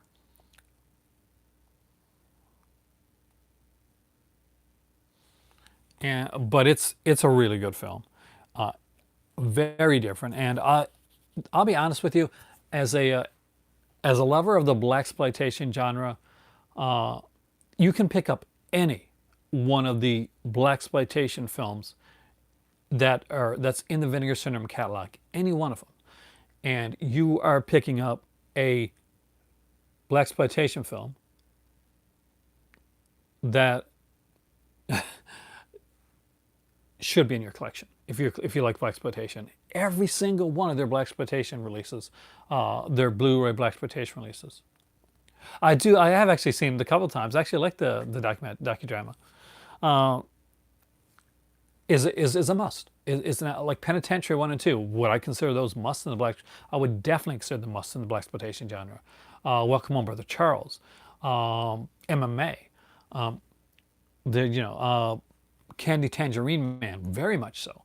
Even Lady Coco, and their I'm trying to think, and any of the Rudiary Moore ones, all like definitely high marks in the blaxploitation genre, and this one definitely. If you don't have this one, this is, even if you want one or two blaxploitation, and you want this is the first. This is how they got started. Now, I don't know. You guys can let me know if this one's still available. There was like 1,500 of these, and it was limited, and they weren't going to remake. They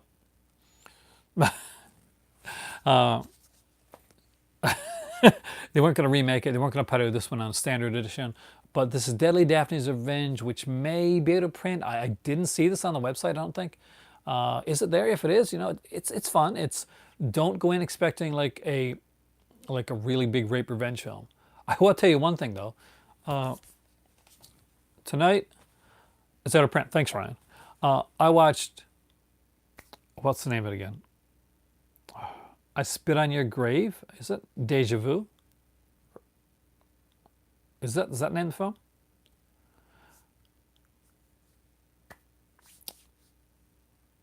I normally like to talk like really positive about films, and like I don't do like a lot of reviews and error for certain films that I really didn't like. So the positives I have to say about that film. So let's look at another film. I do actually. You'll see it. This one. The slipcover is. Did you, Corey? I didn't see that yet. I'm so far behind. Is Corey still here? I don't know if he liked it. I didn't. I'm gonna be honest with you. I really irked me.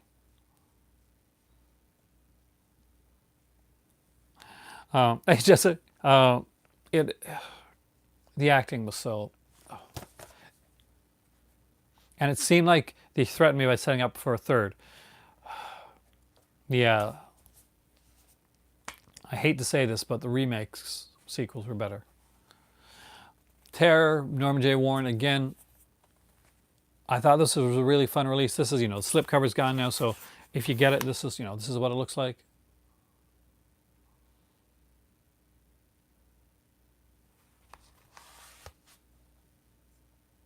Oh, really? It's, yeah. I was so disappointed. Maybe I'll watch it again, but I just, yeah. But the new one, Deja Vu, it runs 2 hours long. I would suggest passing on it. I really would, unless you're really curious, you really want to see it. And if you're gonna buy it, I will wait till it gets cheap. Like, definitely wait till it gets cheaper. Blood Harvest.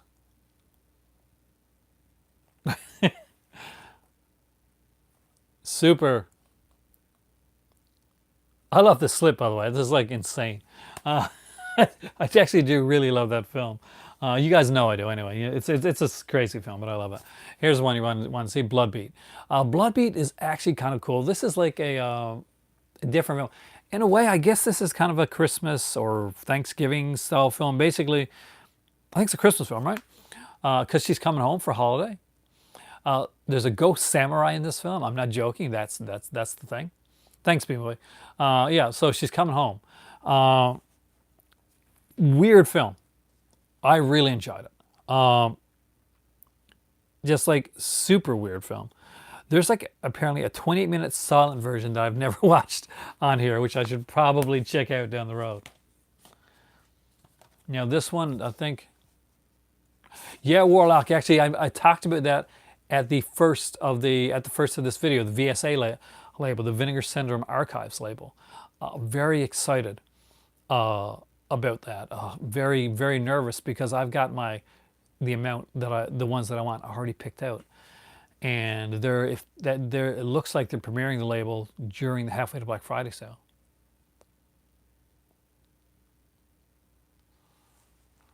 Movie Madness, you're talking about the Deja Vu one, right?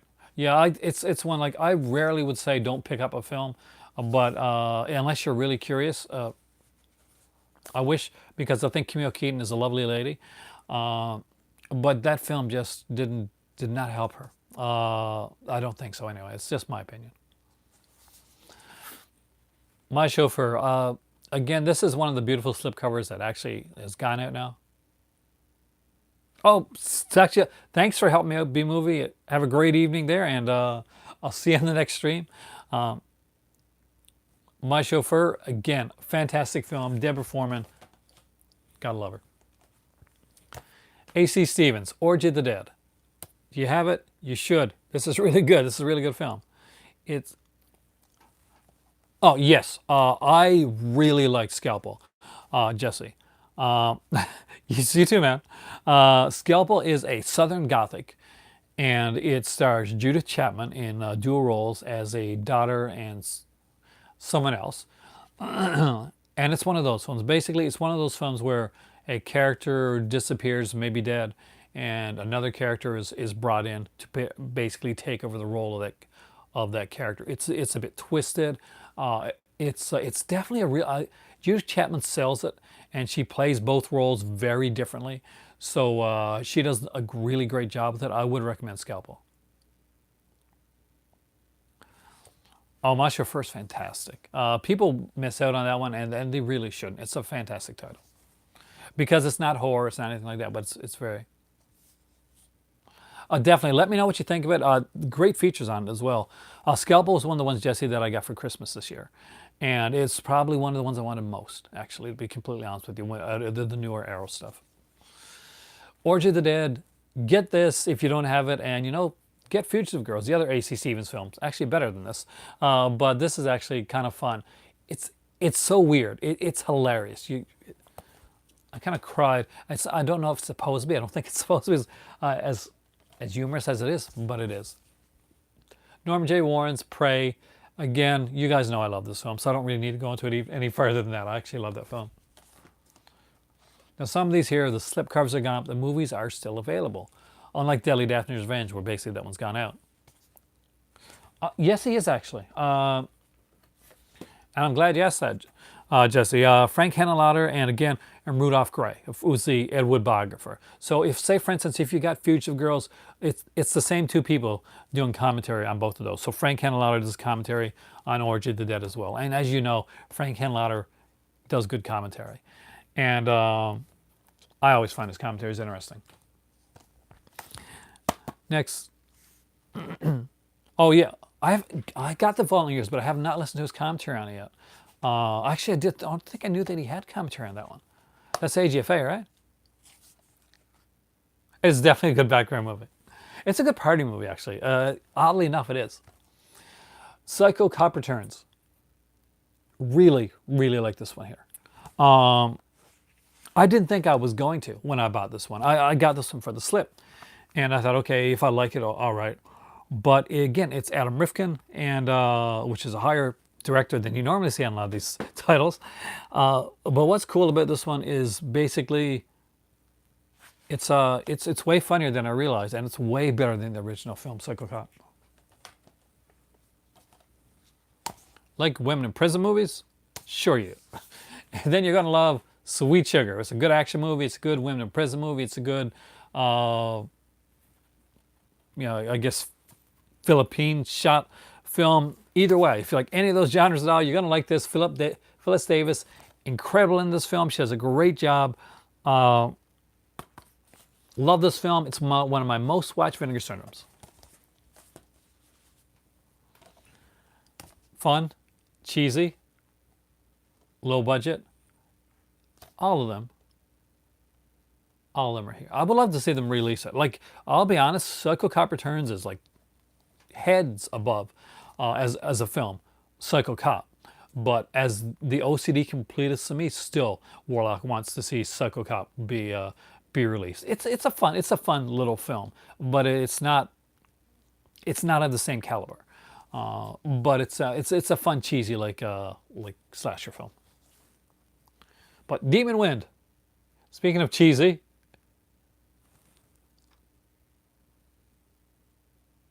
yep, Cage Heat was definitely directed by Jonathan Demme, and that is like it's a classic women in prison film. Definitely recommend this one, guys. If you like the supernatural stuff and you don't mind the low budget, like this is actually got a kind of a neat little kind of Evil Dead style concept and some really cool stuff in it, including a surprise appearance by an adult actress in a small part, but important part. It's not an adult film, by the way. Incubus. You guys know, if you've listened to the gist of this podcast, if you've heard me, mention this one of the many times before, you may find it. I thought that Demon Wind was really, really fun. Not only that, it did a lot with a really low budget. Anybody else here like? And I want to hear some love for Demon Wind.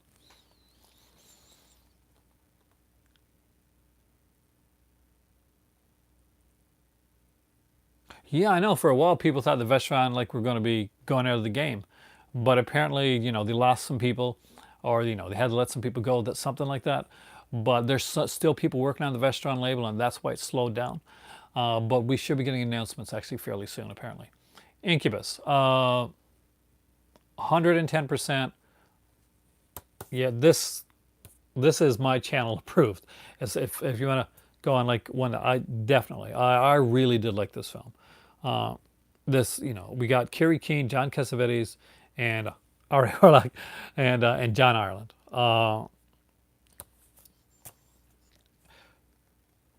Not only is this like a well done like film, it is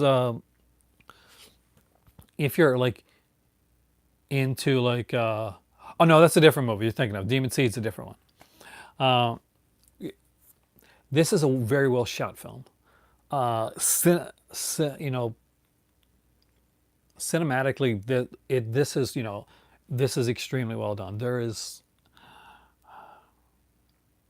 eventually down the road, when I eventually go to Morocco, one of the things that I want to do is kind of have a film club, kind of a film class type of thing. And I would definitely talk about this. And there's certain shots within this one that stand out. John Hoff directed this one. A great film. It's a great double feature with The Changeling. And you guys know I love The Changeling. It's one of my favorite like haunted house films. The next two here, there's no special features on it, but the special features is that they're 5 films. And volume 1 of 5 films, 5 years to celebrate their 5-year anniversary is the Golden Age of Erotica one. You get Too Naughty to Say No, directed by Suze Randall, starring Ginger Lynn, Bunny Blue, and Harry Reams. Of course, great Eric Edwards. Hot and Saucy Pizza Girls, directed by Bob Chin, and starring John Holmes and Candida Rael. Next up is Ribald Tales of Canterbury, directed by Bud Lee and starring Apatia Lee and Karen Summer. And of course, Colleen Bryant's in that one as well. Colleen Brennan. Prisoner of Paradise, again directed by Bob Chin with John Holmes. Seekins in that one, and the classic Malin, and of course Gail Palmer. And next one is Dixie Ray Hollywood Star, a very, very good film, directed by Anthony Spinelli. He's really good at directing when it comes to this type of stuff. And it has Juliet Anderson, Aunt Peg in it, along with John Leslie, Veronica Hart, and Lisa DeLue. So that's Volume 1. Next up is Volume 2, and this is the horror and exploitation one. So no adult ones on here. What you get on here is The Mothers by Sirio Santiago. You're going to get Flesh and Bullets by Carlos Tobalina. You're going to have The Hang Up with John Hayes. There's another John Hayes film. You'll get Dungeon of Harrow here by Pat Bayet. And Alan Ormsey's Murder on the Emerald Sea, which, by the way, is now at a print on DVD. And if I'm correct, I think this, and this, these are at a print, aren't they? So, but volumes 3 and 4 aren't. So if you miss it on volumes 1 and 2, but you want to get some of the goodness, remember this: some of the movies that are available on this, they were available on DVD at the time, but they're now at a print. So I'll go fairly quickly through my last little few here. Next up is one that's gone out of stock or out of print. I don't know why. Actually, I haven't been able to find out a reasoning behind it. One is gone for sure, Ryan. I think because one was the erotica one went first, but I know 3 and 4 are available. 3, the erotic Golden Age erotic ones, they go fastest. So if you're into the erotica stuff, those go faster on the 5 films, 5 years than the other ones do. People tend to go for those more so than they do the horror exploitation ones, because people buy the horror exploitation ones like because people normally buy those titles anyway, buy them on their own. But a lot of people don't normally dip their toes into the golden age of erotica. But they may take, 5 films, 5 years is a great deal for those type of things. So they might like say, okay, I don't normally buy the erotica type stuff. Like say, I don't want to have something with like maybe a raunchy-ish cover, or kind of that'll let you know. You can easily slip this into your library and nobody's going to say anything else about it. I missed what you said there, so I want to read it. Exactly, Movie Man. It's a perfect place to start. Wonder Woman. Not sure why this one's out of print.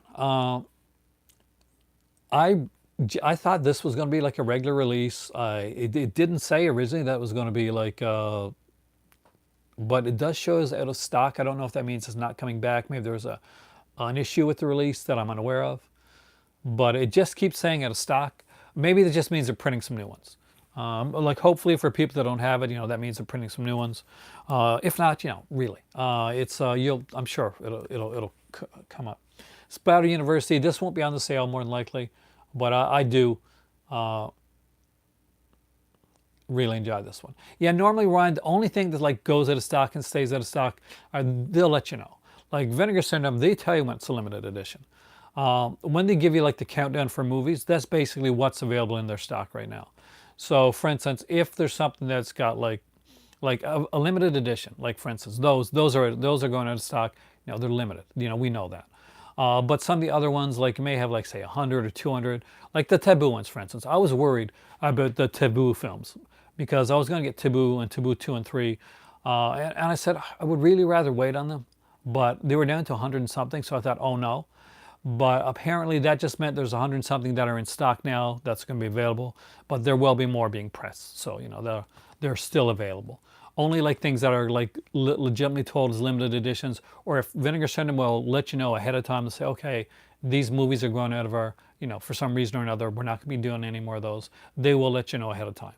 So you'll have the chance to get a film. If there's a film that you don't pick up on, then you'll definitely be able to. But Splatter University, fun one. There's nothing out there. I don't think this is going to be part of the sale, which is a shame. But if you don't get it now, get it on the Black Friday one, because this is a really, really good film. This is really fun. It's by Rolf Koninsky. It has definitely some of the best lineup of features for any Vinegar Syndrome title. I strongly recommend it. Next up is the David Dakota one. So if you like Dave Dakota, you're going to like this. If you don't like Dave Dakota, this isn't going to win you over. And that is the Murder Weapon, Deadly Embrace double feature with Linnea Quigley. I did enjoy these. I thought these were fun. If you like that stuff, definitely pick it up. And where you're getting that, you might as well pick up Nightmare Sisters as well, because this is a really fun, cheesy one with Linnea Quigley, Brink Stevens, and Michelle Bauer. Again, directed by David Koto. Karen Russell. Yeah, that's right. Karen Russell is in this one, isn't she? She's in the first one, right?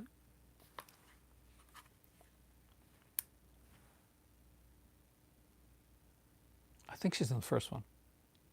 Or is she the girlfriend in the second one? I can't remember. She's in the first one, I think. Nightmare Sisters, again, I do have to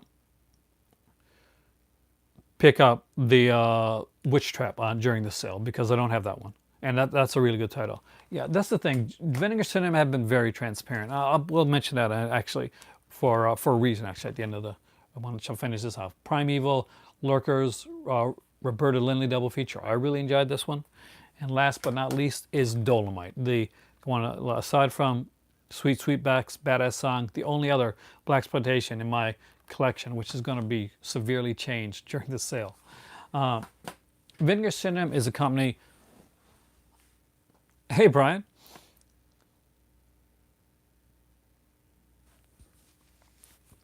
Vinegar Syndrome is a company that I find to be very transparent and very open about the stuff that they do. Now, there was a bit of a conversation and a tiny bit of backlash from a little people online about the Vinegar Syndrome archive releases. Now, Vinegar Syndrome archives is done slightly differently in the fact that these are going to be done on their website and for retail releases. They're not going to be on Amazon. They're not going to be on Diabolique. You know, they're going for Vinegar Syndrome's website and retail only. Now, some people wondered if, like, oh, is Vinegar Syndrome, you know, are they constructing like kind of like a, like, you know, keeping the price type thing narrative? I don't think so. I think Vinegar Syndrome is just going different ways with the way that they're, you know, with things are being done. There are a lot of movies out there, a lot of companies, Scream Factory, and like, it's not the best example, you know, that just have certain titles that are exclusive to their website. And if this can get Vinegar Syndrome's name out there even more, if they can get some stuff, say if I can go to a Walmart and pick up like a Vinegar Syndrome, like a St. Rothrock maybe, Vinegar Syndrome release, or an Andrew Stevens Vinegar Syndrome release, or something along that lines, it's, you know, definitely is going to be like it's a big plus for someone like me, or for somebody that may not know who Vinegar Syndrome is. This is going to be a very different style of release. I don't see it getting major release, because we're talking about like a sub-label that's got, you know, a maximum of 2,500 for each title. So I'd say we're going to see them in very limited retail releases. Yeah. Oh yeah, there's always some. Like most companies, you're going to find like there's an online, like if you go to like I got like, what was that? It was Underwater, like one of underwater monster movies. On Blu-ray from Scream Factory. That's only available on it was only available on the website. It was never put out in any of the stores. It was never on Amazon. It was never any other place like that, unless it was through a seller.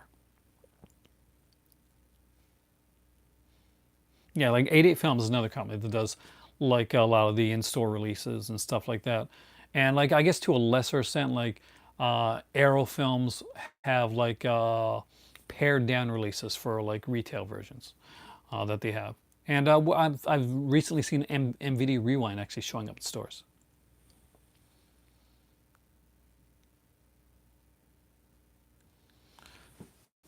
Vinegar Syndrome as a company, for me, is they've been an innovator.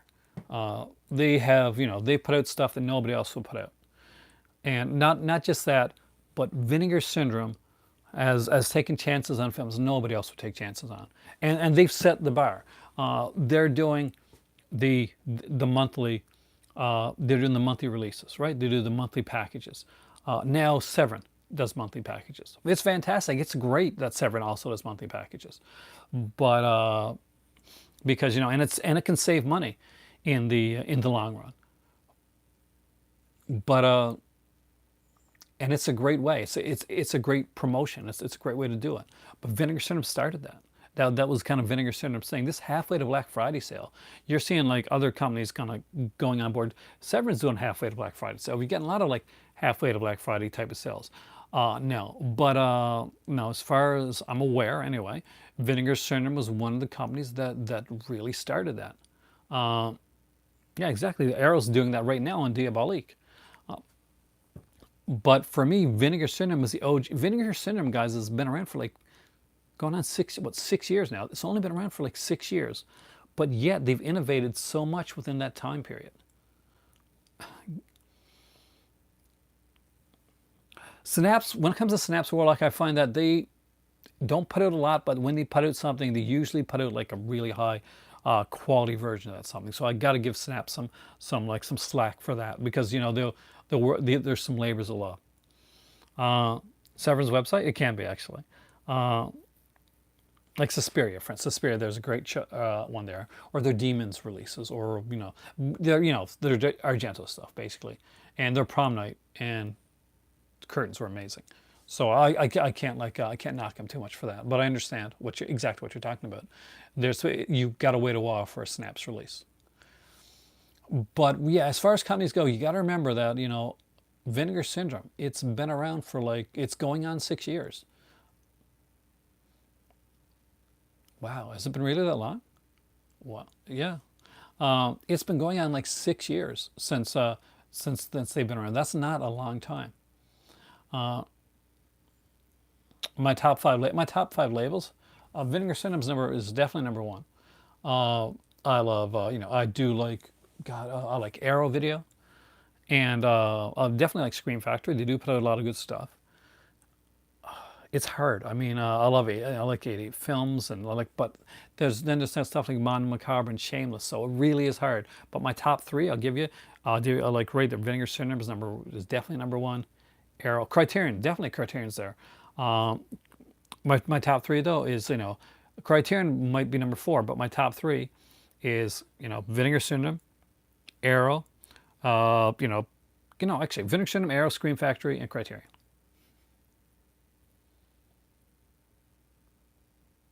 Thank you, Justin. Justin just said there. Oh, I'm like, how could I forget Indicator?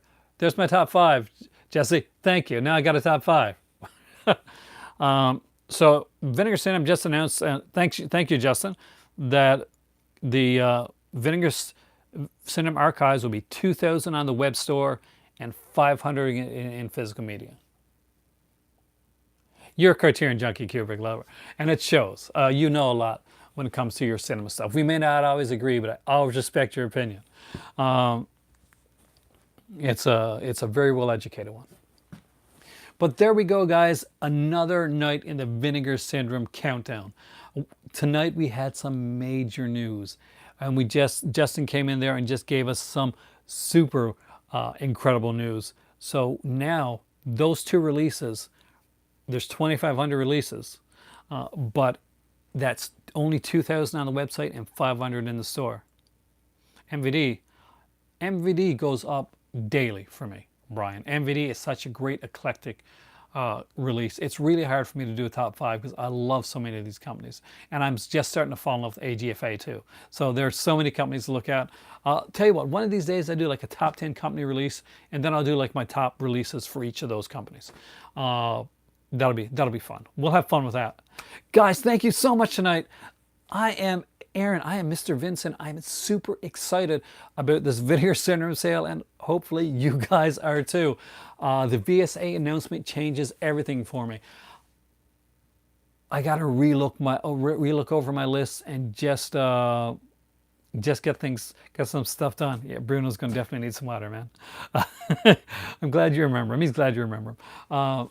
Thank you, guys. I got to put back my movies, grab some tea, and I agree. We got to get more Vinegar Syndrome sauce off, more exploitation in the stores. Because let's be honest, guys, isn't this really what sells? Isn't this really the physical media that sells, that we're really excited about? Everybody buys, okay, this movie's coming out. But everybody, the collectors, look at the Criterions. We look at the Vinegar Syndromes. Look at the Scream Factories. all that stuff. Thank you for watching tonight. Have a great evening. I'm Aaron. You guys are the Movie Club. And as always, you guys rock. Have a great evening. And thank you so much, Justin. Thanks for the help there.